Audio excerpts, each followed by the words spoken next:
Hello, everyone, and welcome to Should I Make My Family Watch, a podcast where I make my family and friends watch crappy horror and sci-fi movies so that you don't have to. I'm your fill-in host, Dev Solovey, and joining me today is friend of the show, Zach Ellenberger. How's it going, Hello, Zach? everyone. It is going well. It was going well. It was Um, going well. so happy to talk to you. I'm so very sorry and unfortunate over the circumstance by which we're speaking. Yeah, I feel like both of us have just sort of endured what could be considered a war crime. I, yeah, Only so appropriate. premise of the show, we're going to give you, to the best of our ability, because this one's going to be rough, a detailed breakdown of the storyline, and then rate it on a scale of 1 to 5. 1 being only a little bit bad, 5 being the worst garbage you've ever seen in your life. And today we are talking about our guy Uwe Boll and his 2005 release of BloodRayne. BloodRayne. Our favorite director, coming in with the Yes. hat trick. Oh boy, yeah. The big trilogy. Yeah, woof. Listen, I, This, I think go it's ahead. fair to say that you and I uh, have really done a lot of digging up in the world of Uwe Boll, and he Yeah, is one of the most mysterious characters out there. I mean, he is something to behold, if not just confused by. that's literally no. I was thinking about that when I was driving for work today. I think he might be more of a genius than either of us realize. Yeah, yeah, Like that's the truly. wild thing is that for all these dumb shit ass movie he makes, like he's actually kind of an intelligent person, and that baffles me. I Like you mean, wouldn't yeah, think it from his movies and from the way he talks, but like yeah, I mean, between the doctorate degree, but also like I remember watching one of his political rants once, and he had a surprisingly nuanced take on Obama. You wouldn't think it from the guy. Like the guy has the energy of one of those "Ooh, the liberal agenda" kind of things, hmm but no, for sure. he actually had some interesting shit to say. This guy fascinates me. Oh man, God, the the plot just thickens and the well of secrets gets deeper and deeper. Yeah, there's a conspiracy behind this one. I can tell you what it is, but I think we sort of have to get into describing the movie first. What Right. about you? How has your watching experience been thus far? Before we get into it, How my watching experience has been for the movie in particular. yeah, It Listen, I usually find these times like early in the morning when I wake up before I go to work for the day, and I need to wake up like a good hour before I have to start getting ready, and I fill that time with just mindless bullshit, namely really bad horror movies. And so luckily enough, it was waking up from a few hours of sleep and dreading the day of work and going, okay, I got myself an assignment. And which is nice to have, because the worst part is just exploring mindlessly to find some bad material to watch and not knowing what you're going for. No direction you at got all. everything all cut out today. Yeah. And yeah, like I said, you and I have done our research on this man, and this one is a very particular uh enigma to me. So I guess the brief background is this is another video game adaptation from Yeah, Uwe Boll. Uh, BloodRayne, the regular game series by the same title, which came out in 2002. A mhm. couple years later, I mean, I consider myself an avid gamer, but I've never played it. That being said, to Uwe Boll's Uwe Boll's credit, he does the usual and basically throws the source material out the window. Yeah, but here's the thing about this film, and okay, this is my conspiracy theory. This is my real conspiracy Hit me theory. with it. I think there's actually some merit to this, by the way. And this is why I'm saying Uwe Boll might be more intelligent than his movies would let on. So I've never played the original BloodRayne. However, I did look up the plot summary, and it was, from what I understand, set in the 1930s. This film is set in like the Middle Ages, which was hard to. No, hang on. It's set in like the 1800s. Okay, yeah. So I think there's. And we need to talk about that. Yeah, but here's the thing. Like, ordinarily, Uwe Boll definitely just throws the source material out the window for whatever reason he wants. But in this case, there's actually like a genuine, real reason why he would want to do this, because from what I understand, the original BloodRayne game contained Nazis in it. Mm-hmm. Now, Uwe Boll is a German guy. His investors are German rich people looking to evade their taxes. And German law, unlike in America where hate speech is unfortunately protected by the Constitution, the Germans take it very seriously. If you talk about Nazis in any way other than direct vilification, you could be on the hook for criminal charges there. They take it very seriously, and like as they should. Like they of all people should know. Yeah, like they know why hate speech is bad.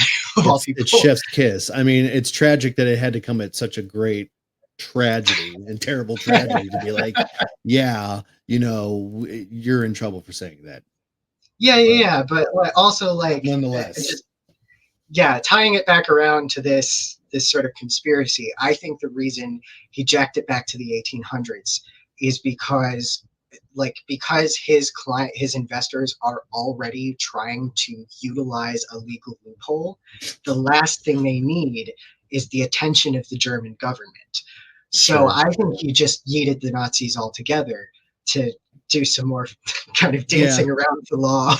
Yeah, I would say it's a smart move, and I would support that decision as well. Being a German director, unless you're just flat out massacring Nazis at a blinding rate, I don't think you're really going to escape any kind of criticism over the use of Nazis in any form.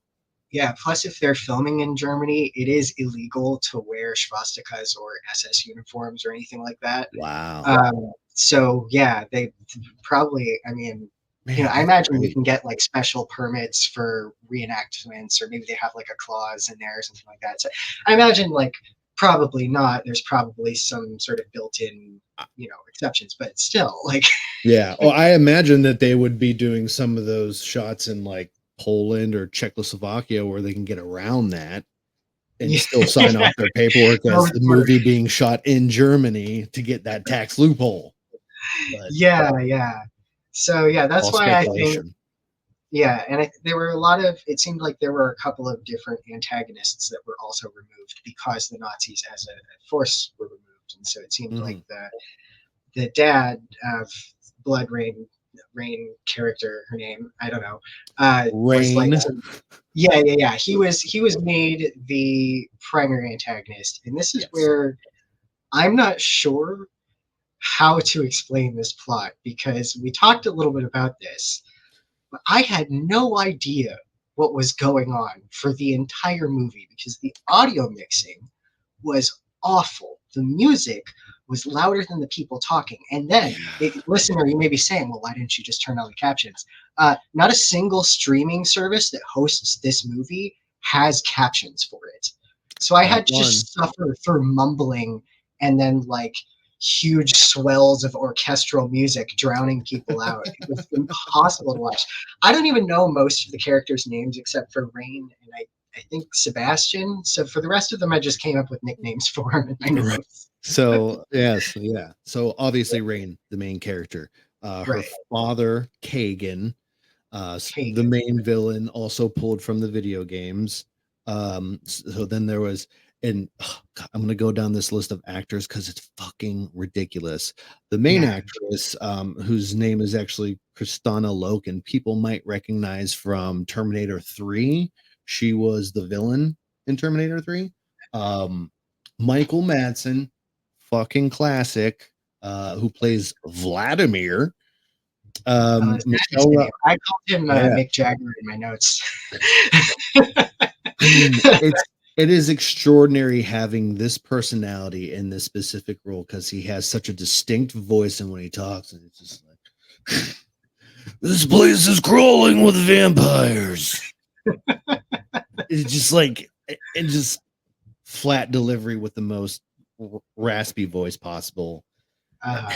It's hard to remove the good fella stereotype that comes with him. I'm sorry. R.I.P. to Michael Madsen. I think he passed away, but yeah. There's Ben Kingsley. There's Sir Ben Kingsley, Michelle Rodriguez. Yes, yeah, from Fast and Furious. Yeah. And again, Billy Zane. Billy Zane, popular from Titanic and all other things 90s for the most part.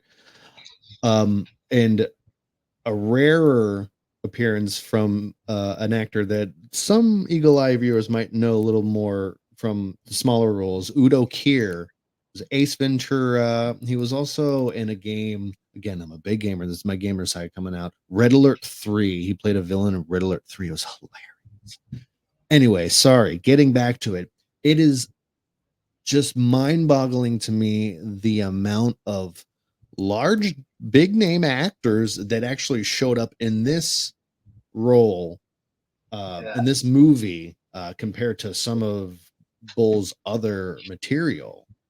Yeah. And I mean, and it's funny because I mean, I feel like I can justify almost every other movie in the bigger actors because it's normally like one or two names that really stand out in his movies with big names. This has, again, Sir Ben Kingsley, Michael Madsen, Michelle Rodriguez, Kristana Loken, fucking Meatloaf. Meatloaf, dude. I will do anything for love, but I apparently will do an Uwe Boll movie, but I won't do whatever that was. So speaking of the cast, I want to talk about our other friend of the show who's making another cameo on this episode, Will Sanderson, the actor who, with the eyes that are too close together, as Desiree puts it, who's been in nearly every Uwe Boll film. He was, I remember seeing him, and I was thinking, like, oh God, it's the guy from House of the Dead, and he was in Alone in the Dark. Oh, Jesus Christ. So this guy has, like, I always hate to say that someone's a bad actor because I'm a terrible actor, so it feels kind of stupid to like critique someone when, like, if I did it, I would do it worse, right? So like, I don't want to say, I don't want to say he's like a bad actor. I will say he's an actor that's just meant to do bit parts. Like he's meant to serve the drinks at the party, and those people are important. Right. Yeah, those people are important. They build a scene for the main actors to shine, right? But you need those people. So like, I'm not going to say he's a bad actor. I will say he's just a weird pick for a lot of these films, and I don't know if it's because he likes working with Uwe Boll, or if Uwe Boll is the only director willing to give him big parts, or if it's some combination of both. But he had a big part in House of the Dead. He has a bit part in Alone in the Dark, but then he had a larger role in this film as well. And he stands out to me not just because I've seen him in every Uwe Boll film thus far, but in this particular movie, and we're going to kind of get into one of my sillier conspiracies about it, he's wearing, like, I had deja vu looking at him because he's wearing what looks like a Party City knockoff version of the Thieves Guild armor from Skyrim. Now, Zach, how much Skyrim have you played? Plenty of. I'm gonna put it in the hundreds of hours. Okay, and that's an easy estimate. Yes, I'm a huge Skyrim fan. Hundreds of hours into that game as well. Have you played any of the DLCs? You know, honestly, I don't do a lot of exploring in DLCs, and really should, especially with Skyrim. So I haven't. Okay, yeah, the DLCs in Skyrim are honestly better than the quests in the base game. I will say that. Good, because this gives me a chance to explain something. So, as I was watching this film, it's Uwe Boll has just turned it into some sort of sword and sorcery thing. And as I was watching this film, I got this distinct feeling like, I can imagine what it feels like to be a BloodRayne fan and watch this be butchered. But more than that, it's difficult to explain, but it is a video game adaptation movie. It's just not an adaptation of BloodRayne. It's Skyrim. It's an adaptation of Skyrim. Like the quest the quest writing in Skyrim is kind of lame, right? It's the plot is confusing and lame here too. The dialogue is all in this weird, like, archaic English. There's factions. There's several fetch quests because this movie has to have like 3 different MacGuffin chases in it, right? And it's concentric, and this is where we're getting into the DLC a little bit. It's concentric around this woman who's a vampire who has to defeat her father, who's like a very powerful vampire lord, who's got some nefarious plans. And in order to do this, she needs to collect a certain number or certain types of artifacts that will allow her to defeat him. And anybody who's played the Dawn Guard DLC of Skyrim, this might be sounding a little familiar to you. Because Serana is essentially to Dawn Guard what Rain is to this film. Like, it just, it has the vibe of Skyrim. And the other reason I say that it's an adaptation of Skyrim is that I think, first of all, it can't be because Skyrim came out like 6 years afterwards, but spiritually it is, right? Truly. Spiritually, it's Skyrim. But like if somebody were to try to adapt Skyrim to a movie, it would be almost guaranteed to be bad, because the thing that makes Skyrim good is the exploration. It's the environment. That's the really magical part about Skyrim, is the fact that you can do or go anywhere. You can just explore. Sure. A movie has to, by necessity, take that element away, because a movie isn't interactive the way a video game is. So the movie would have to just adapt the plot and the characters and the framing and the themes. Absolutely. And all that. The bare bones. Yeah, but it wouldn't be able to take the thing that makes Skyrim good. Right. And so much in the same way that a theoretical adaptation of Skyrim would be boring to watch in a specific way, this movie is boring to watch in the specific way that hypothetical movie would be. Does that make sense? It runs parallel to that hypothetical, and I totally understand that. Yeah. Like, it's Skyrim. Your disappointment in seeing an adaptation of Skyrim is equivalent to seeing a BloodRayne fan seeing this adaptation being on screen. Yeah. Okay. So, I totally get that, and it's like it really feels like this movie would have sold and done a lot better if they sold it as like a dark fantasy sword and sorcery movie, because it really just has the wild thing. Yeah, we decided. So we tossed around a couple of different Uwe Boll movies, and I figured this one would be best because it was the only one on the list that was billed as horror. And this podcast being about horror movies, I figured like that's the most relevant. Right. This was not a horror film. This was not horror at all. And again, I feel like it's like the exploitation of the vampire genre to say, well, it's vampires, so it's horror. And I am not, being a fan of horror and a horror writer, I am actually not a fan of vampires. I usually kind of just turn away from that subject. So so it's kind of hard in watching this, but it feels more like a dark fantasy, like those old 80s sword and sorcery movies, fucking Dragon Slayer, Conan the Barbarian, Hawk the Slayer, shit like that. And it's really, it's funny because you saw Skyrim in that, and I totally see that too. And when I started watching it, I immediately, I don't know if you're familiar with it, I went, this is just Red Sonja with vampires. Like, if you've ever seen the old 80s movie Red Sonja with Bridget Nielsen, it's another dark fantasy like sword and sorcery that takes place in the same universe as Conan.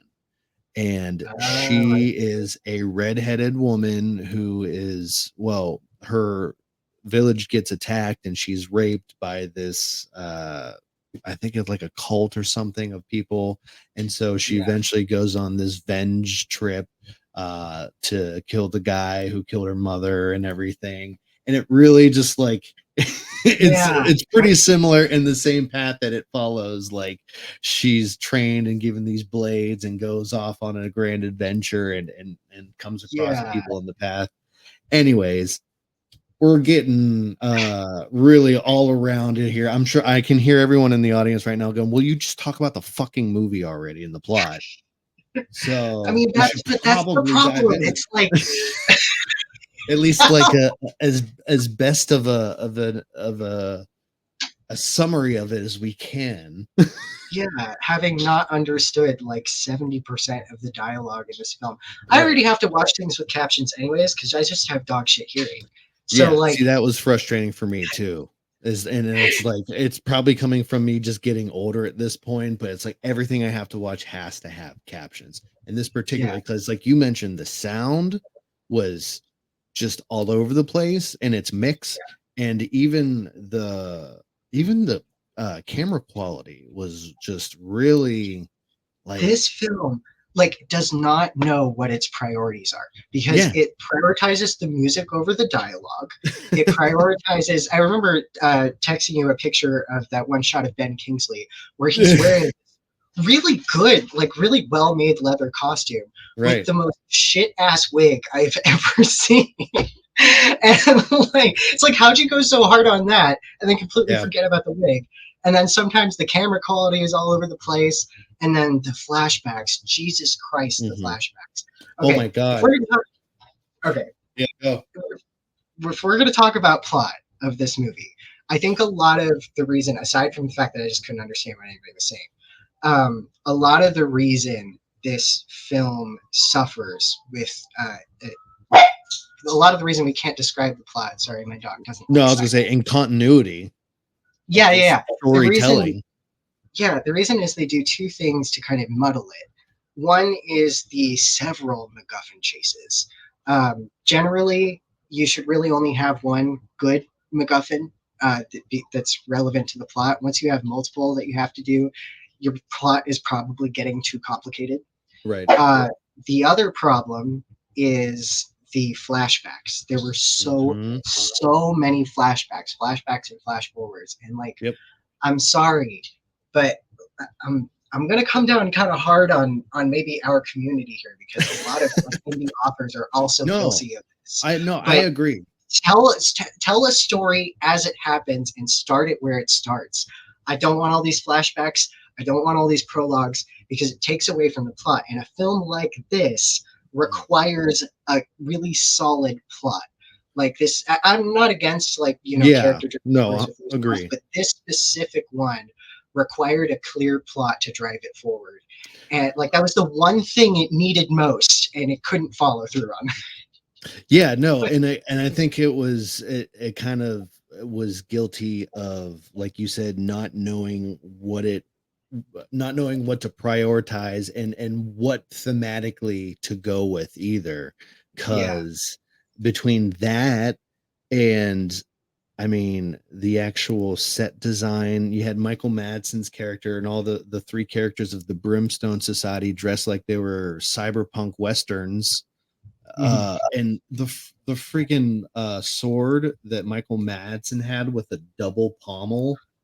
Listen, I'm no weapons smith or historian, but have never seen a fucking sword with two pommels like that. There's literally no purpose to it, especially when you can't fit your hand between them to like support an extra swing.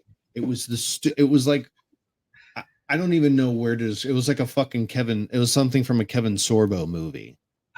You know, just fuck all. But anyways, I Yeah, digress.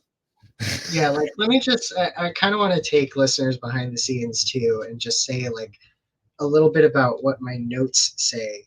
Uh, Yes. so, like, this is how hard it was to parse. There's one note here that says, "I cannot understand anything being said in this scene, other than the guy on the throne is evil and he has a history with rain." And I think that was Ben Kingsley's character. I'm Yeah. not sure, but just the visual language said that he was the bad guy.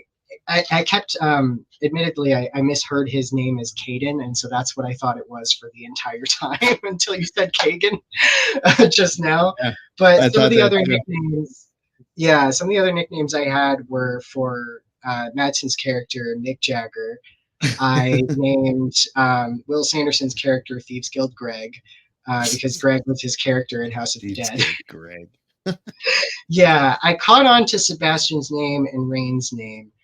I did just call Michelle Rodriguez's character Michelle Rodriguez. Yeah, I mean, at that point, it's like you know who she is. She did fucking Yeah, 10 of the same movie. yeah, exactly. So it's just, and she was, man, she phoned it in too. She did not want to be there. She was just, And she was really swinging for the fence with that accent too. yeah, a lot of the accents were questionable in this film. Yeah. I mean, some of them were, like, I mean, Ben relative. Kingsley obviously was fine Yeah, because he's fucking British. So, yeah, he's English. He can pull that off just fine. right. But yeah, No, no, it was yeah, it was a tricky experience, and like broad strokes, we really kind of already talked about everything that I was able to gain from it. She just has to get a bunch of yeah. artifacts, and she joins the Brimstone Society, and it all happens in some order, but we don't really know what order it happens in because there's so many Yeah. goddamn flashbacks. So as it's presented to us, we first come across Michael Madsen's character, the three musketeers of the Brimstone Society, as I'll call them, who are going to a carnival because they've heard rumor of a possible dampier being used as entertainment for their freak show or whatever. Yeah, a And dampier she's being the spawn of a human and a vampire. yes, Right. yes, and it's important to note that a dampier has certain qualities that a vampire does not, and whereas it can walk in sunlight, it can bear a cross and not be burned by it. And I think there was something else that they even mentioned in the movie to kind of set that boundary between dampier and vampire. I But I can't think remember what it is. she did say something about not hungering for human blood, but for anything else. Yes. Yeah, they don't. Their lust for blood is not as bad or as great, but she Yeah, even still. that was fabulous. Yeah, Yeah, because like exactly. she would say like I just need like a rats or whatever, or like a lamb or whatever. But then she'd like when she escaped the circus, it was like one guy started bleeding. He tried to assault her, but she like Mm-hmm. hit him and he started bleeding. Then she went on this full frenzy where she just killed everybody in a blind rage.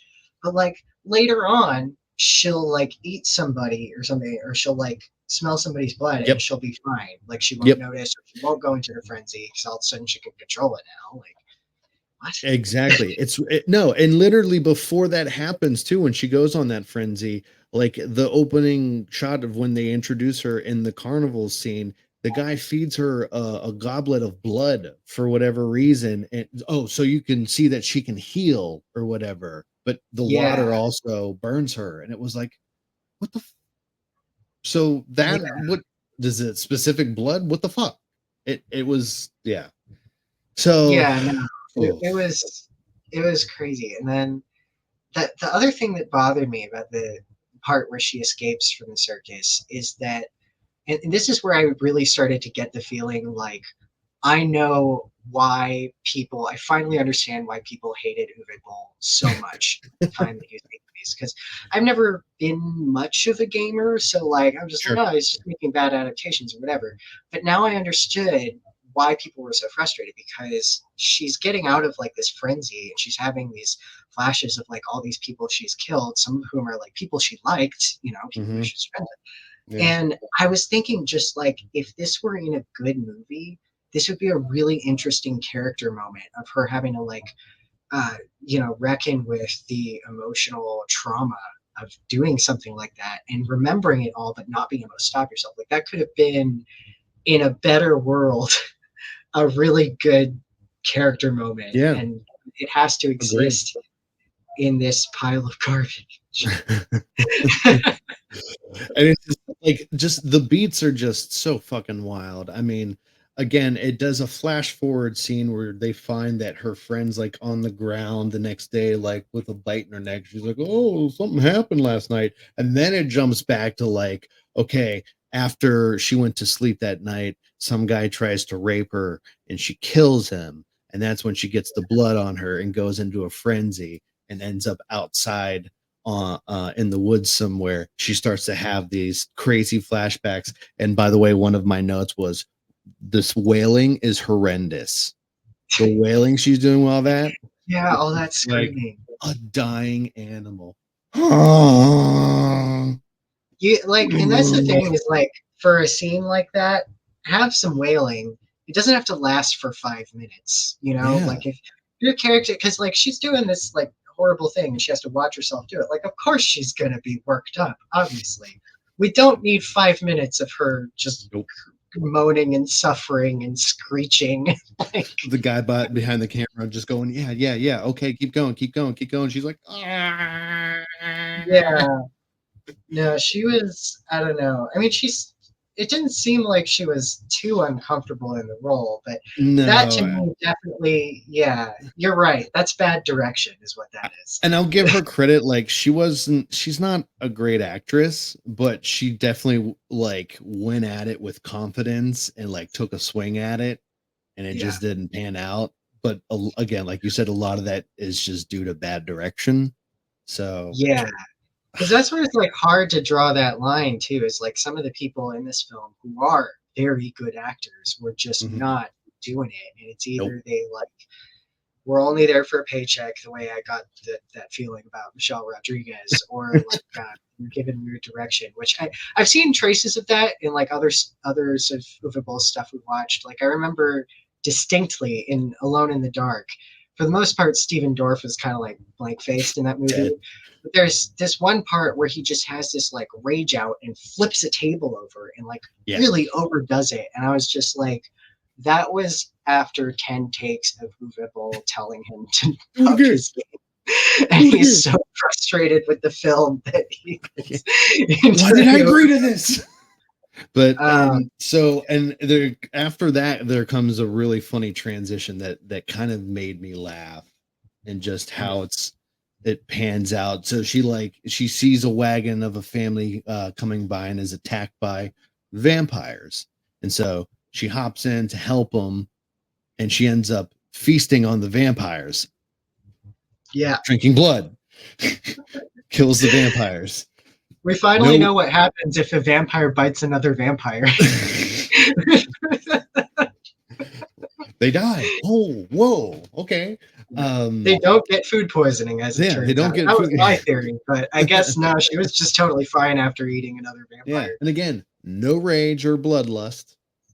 So anyway, actual cannibal rain.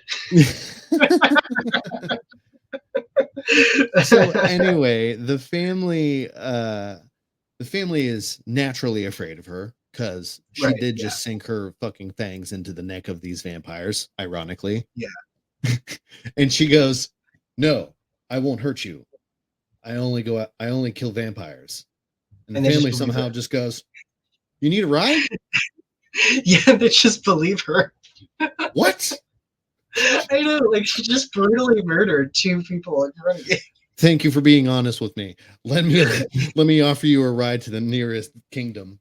Like, yeah, that's one of those things. Like she says that more than once. I feel like she says like, "I mean you no harm," and people just believe her when she says it, even though they like know she's a vampire. Like, you know what? It's the vampire gaze or whatever that they like control your mind. And she's like, "I will not harm you," and they're like, "Oh yeah, you won't." Shit. Yeah, that's like a wolf wearing a Party City sheep costume and saying, "No, I'm not going to kill you." Like, you know, you're fine. You're safe. Nothing's going to happen. They take her and drop her off at a monastery where, again, we have interesting scenes of vampires being around in public that she can detect, and she ends up feasting on one for whatever reason. no bloodlust or rage. Oh, is that? I think that's the scene where I said I wrote down in my note because she finds another female vampire and they like make out and then she eats him, right? Yes. I think I wrote in my notes the gays are winning.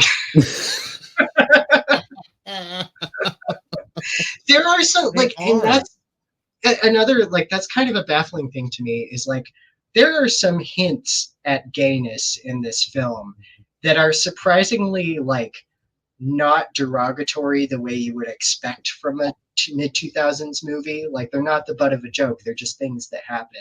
I will say Uwe Boll no homos himself at the last minute because the one where Meatloaf is in like that weird vampire feasting orgy, he like almost makes out with another main character, but then like no he turns around and like grabs a woman. Yeah. And he has to add a gratuitous sex scene that's just straight softcore porn in it later on, just to like cover up any kind of homosexual innuendos that someone might have picked up earlier. It's okay. Real quick, dial it back. We got to straight wash it again.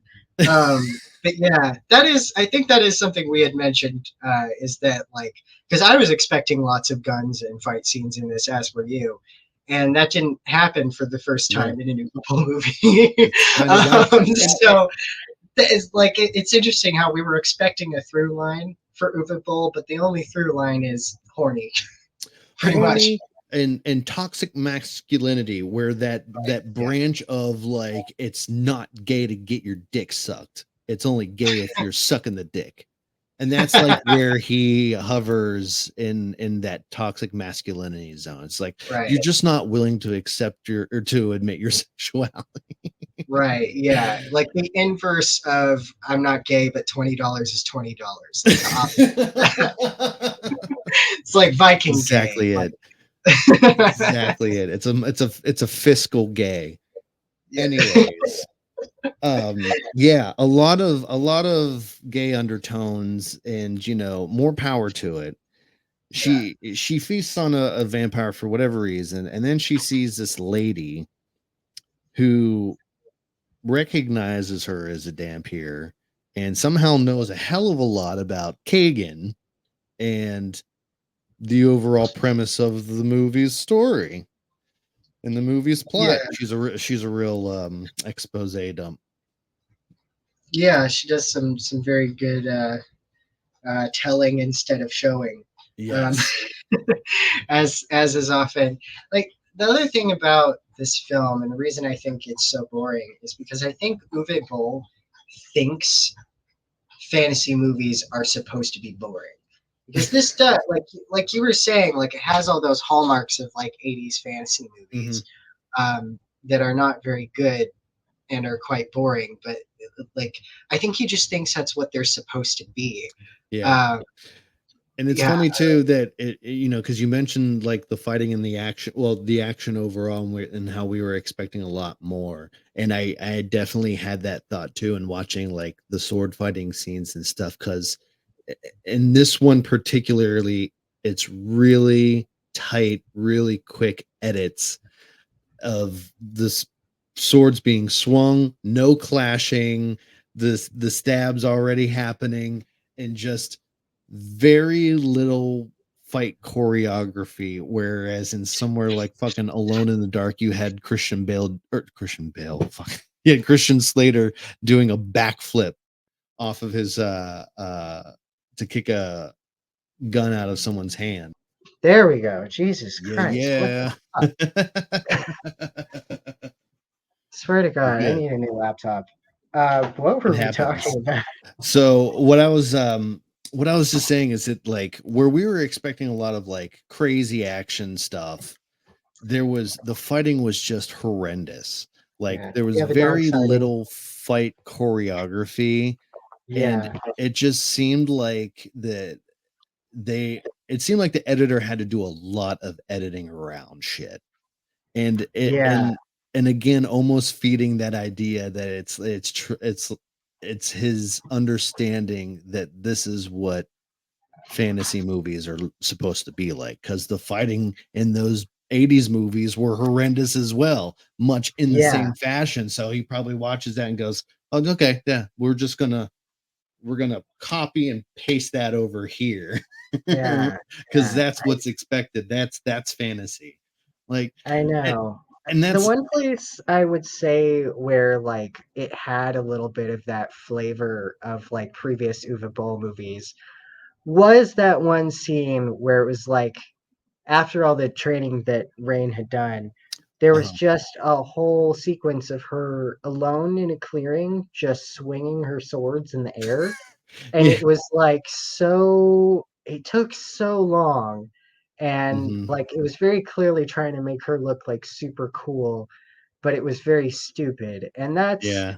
a sort of similar philosophy to a lot of the action scenes, at least in House of the Dead, where they were Yeah. way too long and tried too hard to make their characters look badass. It's like we're That was just the gonna one time that I squeeze. really saw Yeah, no, that. it's like we were gonna squeeze a really tight training montage where, okay, she learned to fight. The Brimstone Society has taught her how to fight, and she's gonna do some really cool flips and somersaults.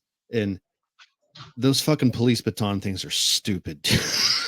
They're not great I kept weapons. Okay. and they're so long and just awkward looking on her, and she's just like, Yeah, just I was do the fucking chicken dance and chop right. off somebody's Yeah.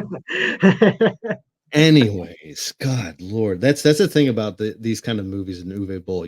There's so many tangents you get sucked away on because it's just Yeah, one after another. it was too much plot. It was too Yeah, much plot for nothing to happen and no one yeah, to really learn anything. exactly. So like basically, yeah. So what we said is we learned that Rain is seeking to kill her dad, who is this king vampire, and this woman tells her that she needs this eye of Belial to be able to take on her dad, and the eye And is in that's this Reverend Buffy number one. monastery. That's Yeah, MacGuffin number one. yeah. So she goes through this process of getting the MacGuffin in the cheesiest Dungeons and Dragons way In a possible. dungeon that looks like it's straight out of Skyrim, by the way. Hmm. I need It to does. say that. It looks like Does. it's straight out of Hmm. Skyrim. Okay, Um, no, you're fine. And this eye is supposed to be able to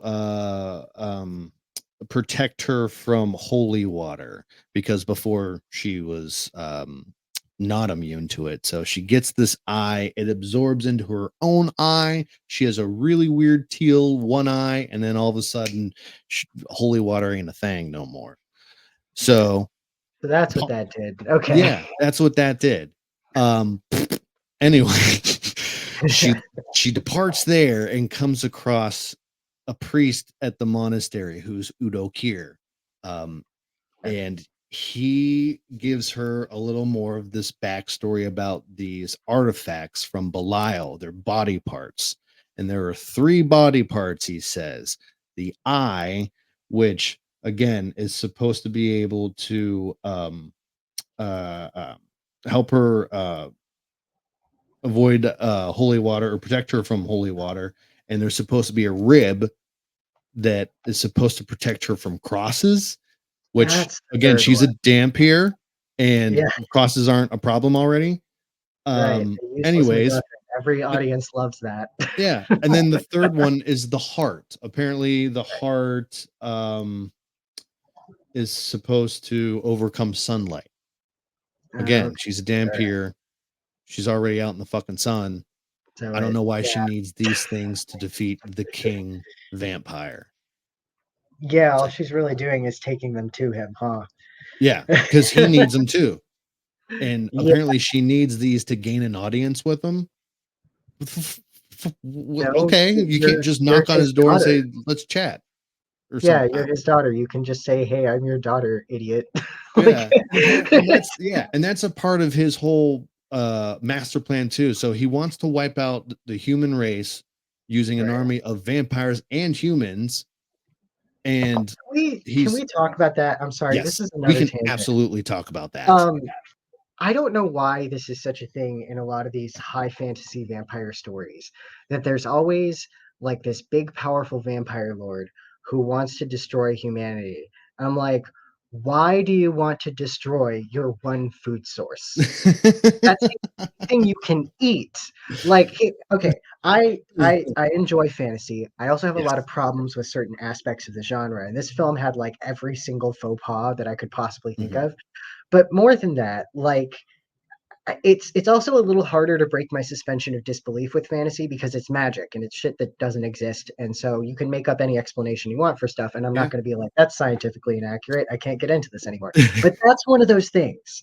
That's one of those things that really pulls me out of it is when Mhm. there's a vampire king or something who's like, I'm going to kill all of I'm gonna humanity. wipe And you I'm all like, out.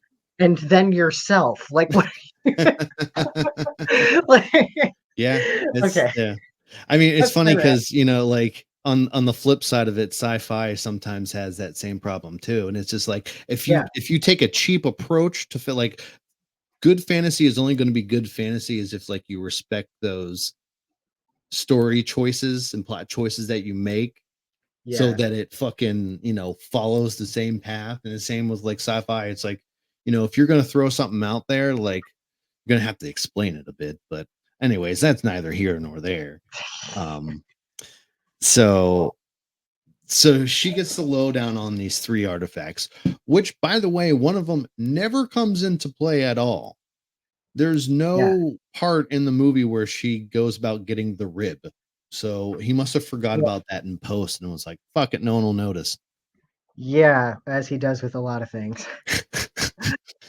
So at this point, there is an attack from Thieves Guild Greg Like, and his crew of vampire homies. do you know what his And like actual name was in the film? it's like Dem- Dematis, Demaritus. Oh, fuck off. I did Uh, something like that. it's Thieves Guild Greg for all we know. It's Thieves Guild Greg. It works so much better. This bad haircut, studded belt around his shoulder. Fuck me, hot Yeah. topic.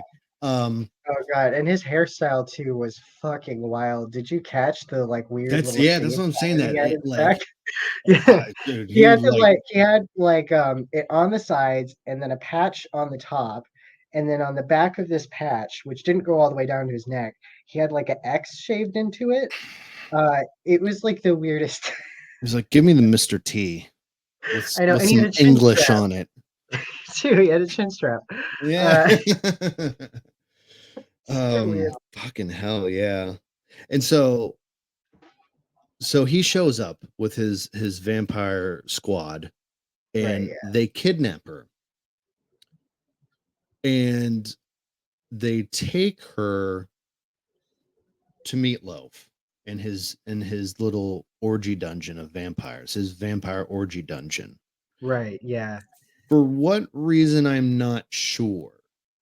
Yeah. Also, are all the vampires there feeding on each other too? Is that Like pretty like is much. that It's like it's literally like just a blood orgy happening. so it's a And vor fest is what yes. it is. Yeah. Like literally the actual fetish vor. Yeah. Yeah.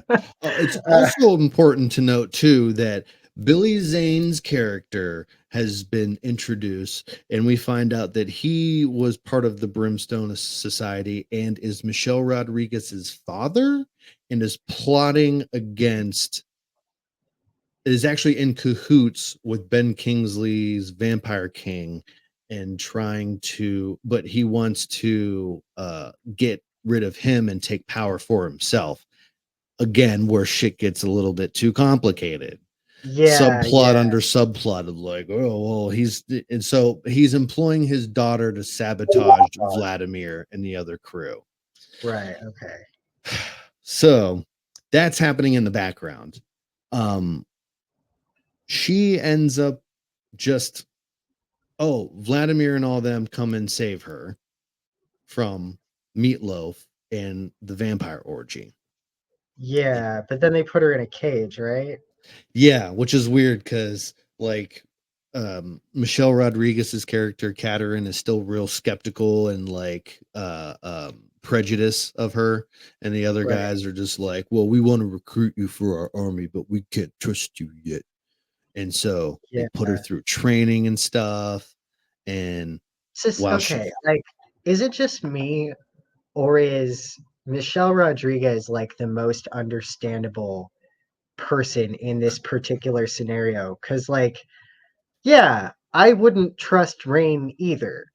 no, 100%. That's There are a lot of very a valid logical reasons. thing to do here. Yeah, like, I don't know.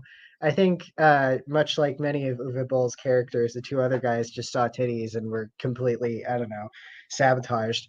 So Yeah. intellectually sabotaged. Yeah. But yeah, I mean, like, I don't know why, like Michelle Rodriguez kind of turned on them, right? But like, It's she's excuse me, her father has kind of put her up to it in a way, but she also kind of believes that Vladimir is being influenced by the vampires and stuff because she's like right, strictly against vampires no matter what. Whereas right, okay. Vladimir and Sebastian are, they're willing to work with like the Dampier and stuff. And she So she's feels kind of like he's Ron from Skyrim. It's what she is. A little bit, and how adamant he is pretty about much.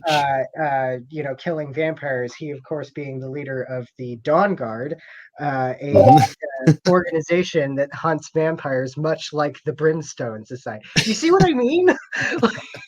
It's Skyrim. It's Yeah. just Skyrim. Exactly. No, it truly is. And so yeah. And so she's training, they go through training montage. And so eventually the comes the final confrontation. Well, before they get to the final confrontation, we get the reveal that Katerin is plotting against Brimstone and kind of trying to get rid of him for whatever Right. fucking reason. And so she knows where the third artifact, the heart, is hidden in some underwater cave. How she Right. fucking knows, no one knows. Um, Probably her dad. Yeah. Anyways, she Rain follows her to the location because she already suspects her of plotting against Brimstone and kills Right. her and takes the heart. Quick death scene for her. She's out. And then Yeah. someone ends up dead. And I forget who.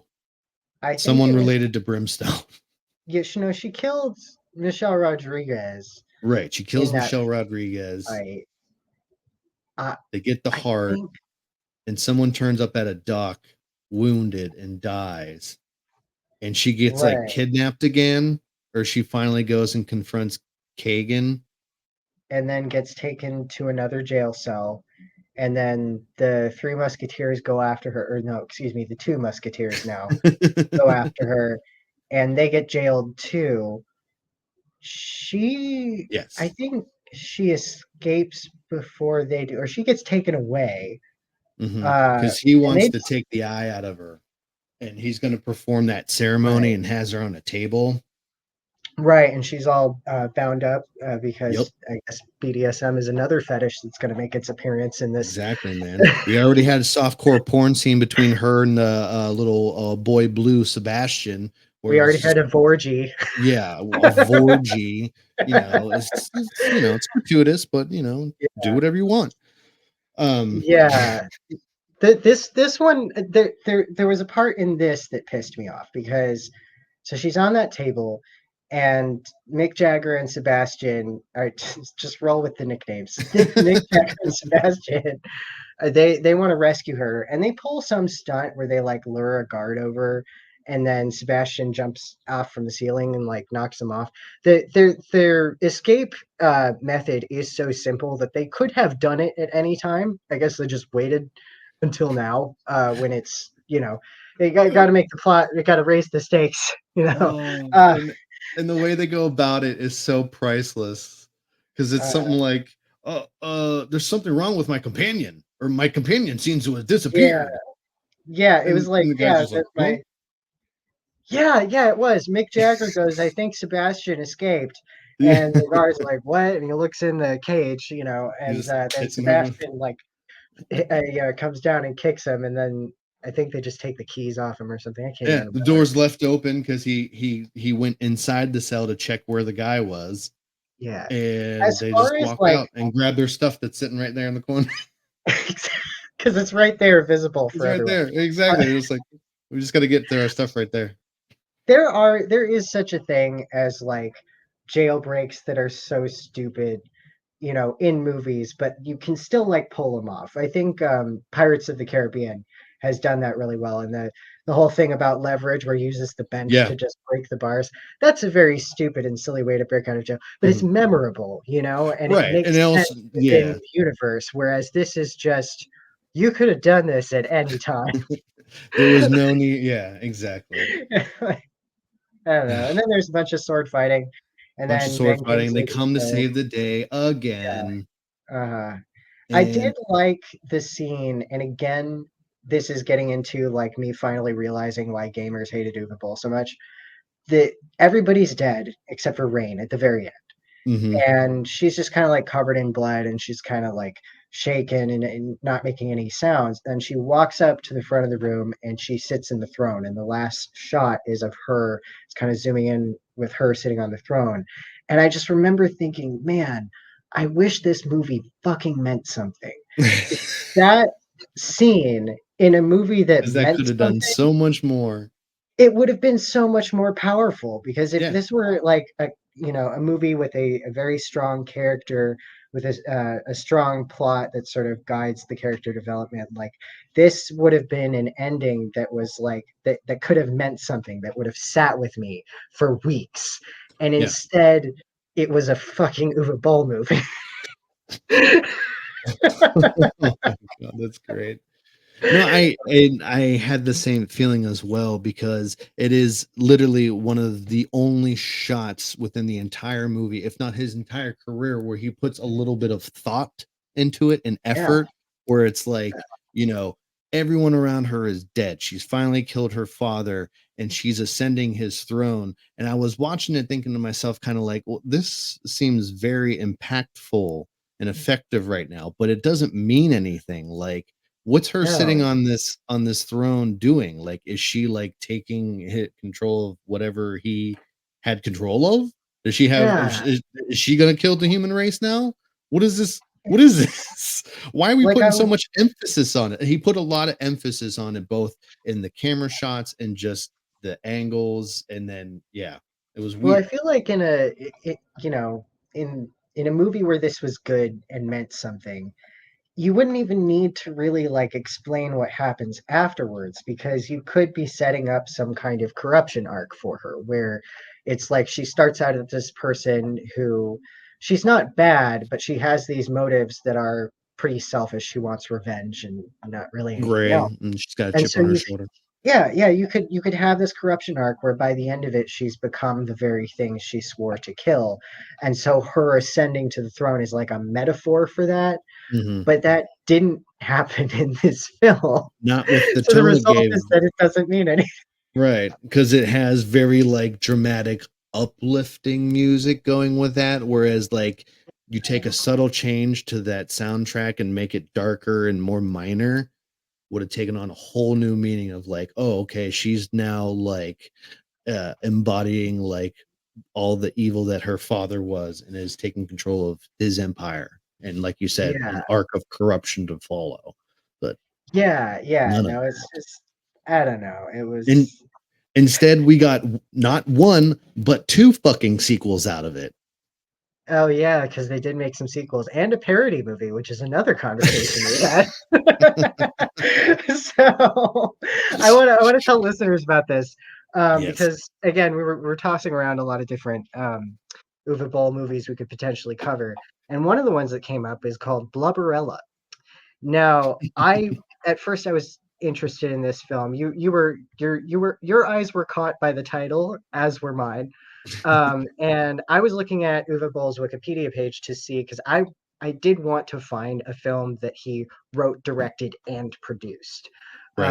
I don't think that's the case for BloodRayne, but it is the case for Blubberella. And Blubberella is apparently a parody of BloodRayne, like a shot-for-shot parody of this movie we watched.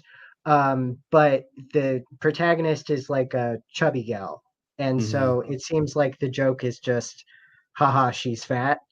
And that kind of Yeah. sucks. Yeah, that's shitty. I Yeah. think it's again expected of Uwe Boll. Yeah, Um, he's a little misogynistic. But it's I thought, also, yeah, it's fascinating to me, and this kind of goes back to the conversation about how he's smarter than his movies would make you think, because like that's a very stupid idea. It's dumb and it's not very funny, but like the fact that he's willing to parody his own movie and could do it even like shot for shot.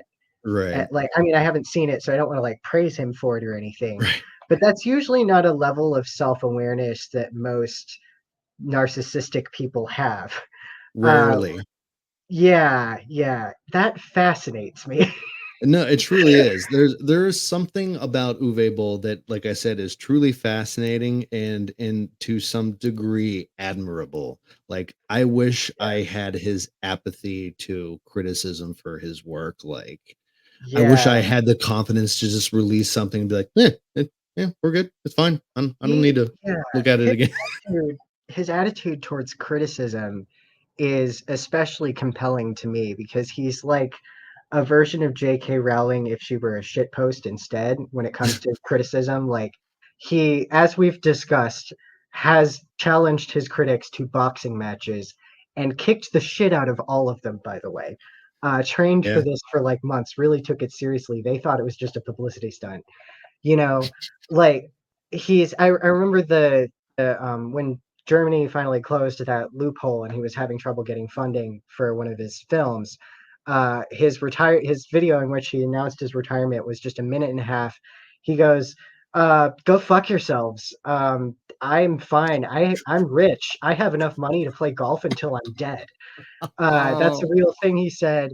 Of oh. his critics who he boxed, he said, I hit them so hard they got brain damage and now they like my movies. Uh, Hilarious.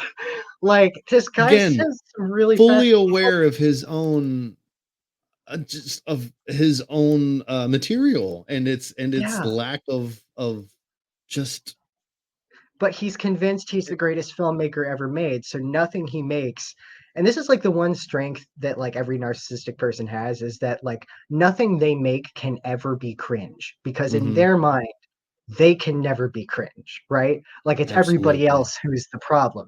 So like that kind of like confidence and just the mismatch between like his attitude and like the fact that he is somewhat intelligent but like acts like a 13-year-old, it Right. just like he's such a weird person. It's extraordinary. I would probably I would sign up to get in a boxing ring with him just to get my ass pummeled, and I can stand there and be like, "Your movies, I need to understand why you did this. Yeah, I he made just need to friends. know." He made friends at those boxing matches too. Some of them even like one of them joined his crew on a couple of the movies he did moving forward. Maybe that's our foot in the door to Right, writing because and he came out success of and fame retirement and recently, didn't movies because you came out of retirement and we're gonna go, he? "Hey, bro, you need some writers? We're willing to roll over and show your tummy when you want to change something in our script." Yeah, I will be an extra for free. Fuck I will be yeah. an extra for free. I'm non-union. You can have me work as many dog shit hours as you want. I just have to be in one of these films. I have to see what happens behind the scenes.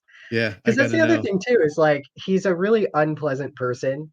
But it seems like people really like him because if they didn't, he wouldn't have guys like Will Sanderson coming back and working with him over and over again. Right. And it's not just that guy, like a lot of his crew is a Nope. lot of the same people. But So yeah, he's apparently good to work with. there were a few actors actually, and in this one there was a guy with a minor role who gave her new blades. He was in the second Alone in the Dark for a brief moment, Oh, and okay.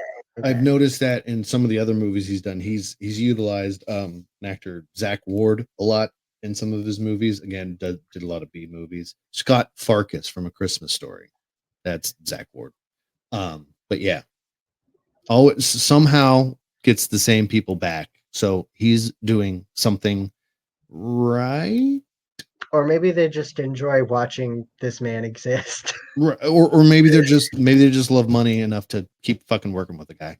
Yeah, yeah. I mean, I can see it from Will Sanderson's perspective. If you're a struggling actor, but this guy is willing to hire you over and over again, why Exactly. not take the work? Yeah. You This know, is the darkest timeline, so I'm wondering if now that Uwe Boll has returned to making films again, I wonder if Will Sanderson is going to return to acting because he doesn't have any credits past Uwe Boll's movies, really. I mean, aside from like, again, the waiter in an episode of a TV show or something, um, like maybe so he's like like, I'm wondering.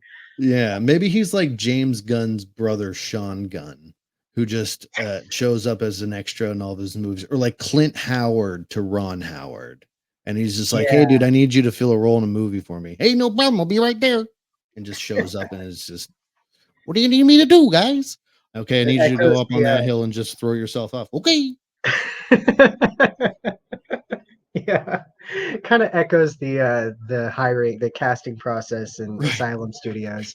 I don't know if you saw that the Shark Side of the Moon episode, but the way they talk about the way Asylum Studios talks about finding actors is they say we know better than to go after Johnny Depp, but we'll go after his cousin.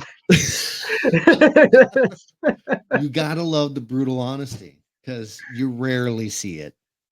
You rarely. Yeah, Asylum fascinates me. I'm thinking of this may or may not be a teaser for an episode because I don't know what genre it is, but there is an Asylum film called Abraham Lincoln versus Zombies.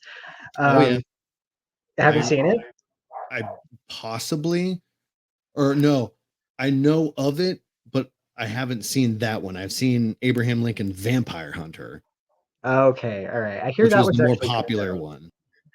I think that's about all we had. I mean, do you have anything Yeah, you want I to plug? really think that's all we can extract from this. I mean, it's funny enough because I really wish I had known the movie ended on that like entire just summary of the movie from beginning to end. Because I would have been like, I would have just jumped to that and just watched that and be like, Yeah, okay, that's what this was.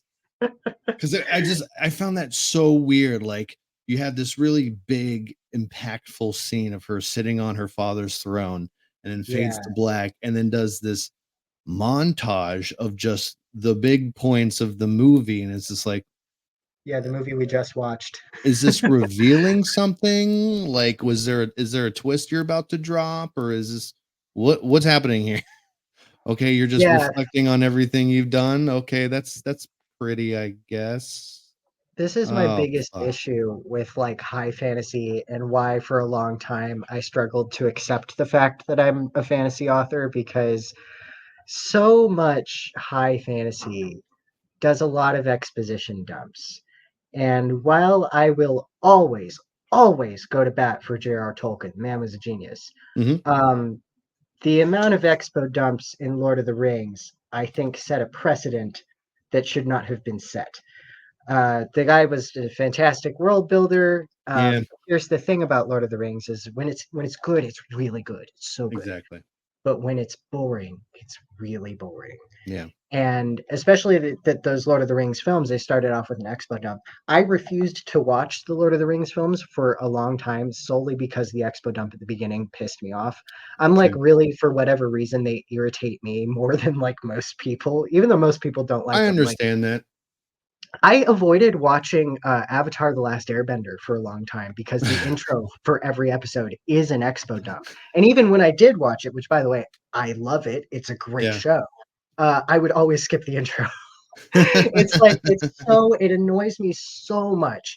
And it seems like every fantasy author thinks or every fantasy creator in general thinks that like they have to establish their whole world at the beginning. It's like you don't. Just start the story where it starts. The details will reveal themselves through the story as they Exactly. become relevant. I understand Mhm. that telling is necessary sometimes. It's not as necessary as you Yeah. think. I promise. Mhm.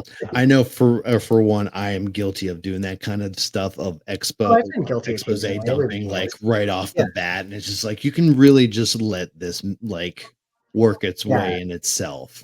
yeah, yeah. Like I don't when I make these like criticisms, I want to be clear. I'm not talking from a high horse here. Oh, I've no, made no, no, no. yeah. Yeah, I know myself enough to know that when it comes to my Right. writing, Yeah. like I have a habit of just info dumping, like right off the Yeah. bat, because I'm like, you need to understand what's happening right now.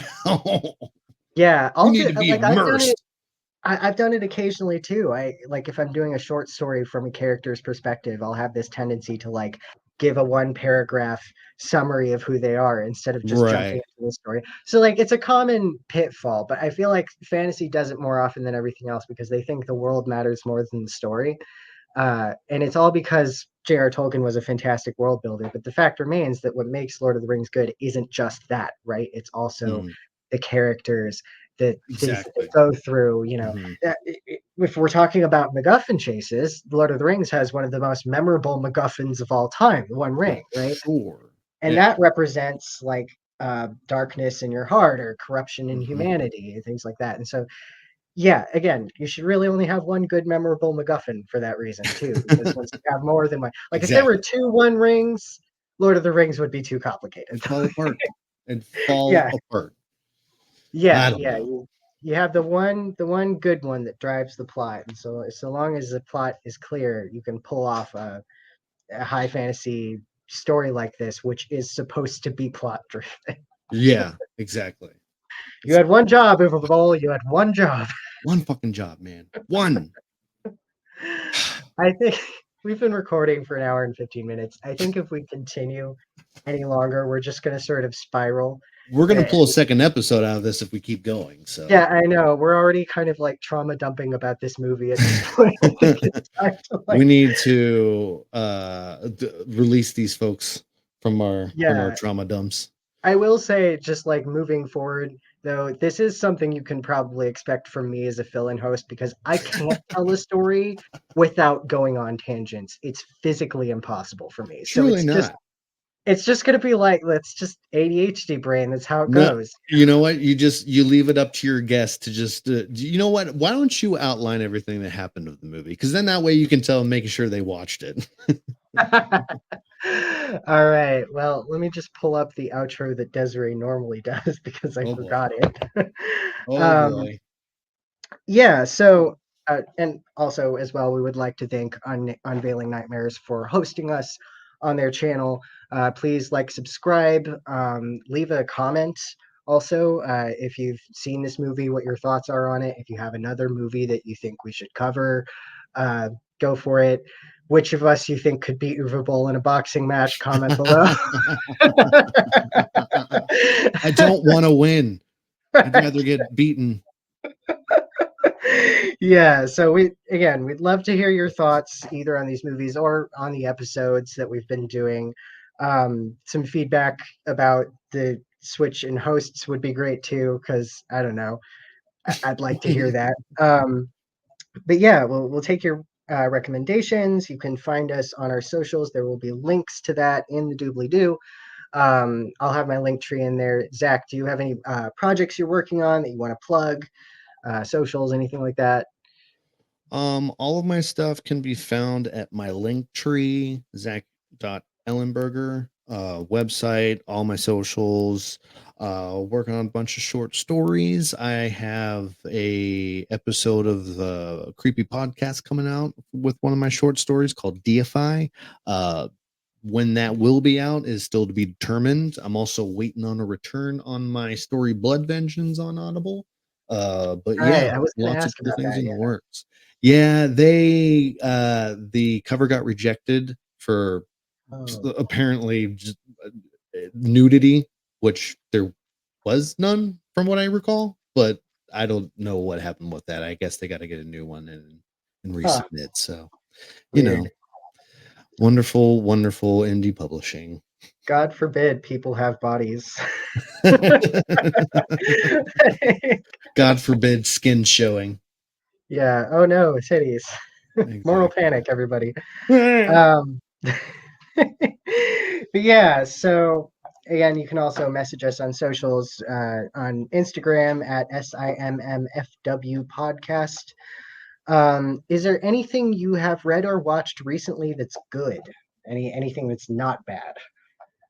read or watched recently that was good? You know, it is the spooky season. At least it's been the spooky season for me for like 2 weeks now because I'm Yeah. over it. I'm I'm ready Yeah. for Halloween and then on autumn. Yeah. Um, Yeah. I've definitely been pumping through a lot of horror movies. Hmm. Um, I gotta say, I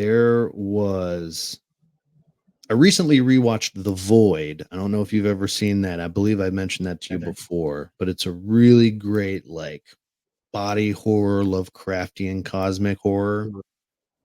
Definitely worth a watch. And I also recently watched a foreign film. I think it was called Bashkar. It was like a Turkish film.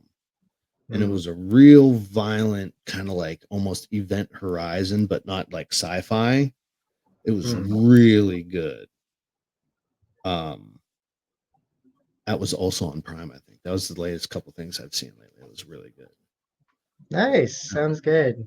Yeah, for me, I mean, my watching habits are a little weird. Same with my reading habits. I don't really have any streaming services necessarily. I just watch a lot of animated shorts on YouTube. But I Anime did is great. recently, yeah, I recently discovered Soviet animated cinema and occasionally travel down that rabbit hole, which is fascinating. Ooh, They've got some good horror shorts. I forget for the life of me what it's called. Uh, I'll put a link to it in the description because it's fantastic. But it was absolutely. animated in the 90s, and it's like this horror story about this guy in a hospital, and he keeps having a cycle of dreams. This sounds a lot like my book, but he's having a cycle of dreams where like there's like different doctor providers, like an optometrist and a this that and the other thing, and they all do like weird freaky horror stuff to do with their field of study. Mm, um yeah, it's really it's hard to describe, but it's really good, and it's all hand animated, which I love. Those like old crunchy hand animated styles, really yeah, enjoy those. for sure. Has a similar vibe to like Brothers Grunt or like Danny Antonucci's early stuff in general. But yeah, good if you like Nice. animated stuff, which I do. Check it So out. yeah, yeah, and I feel like I am not ending this podcast effectively. No, you're doing perfectly fine, man. uh, we'll see you next time for I think I'm gonna do I think the next episode is gonna be Death Note 2017, which I'm Oh boy. oh boy. You know my feelings about this one. I've got some Very takes. strong ones. Very strong feelings indeed. All right. Bye for now, everybody. Thanks for listening.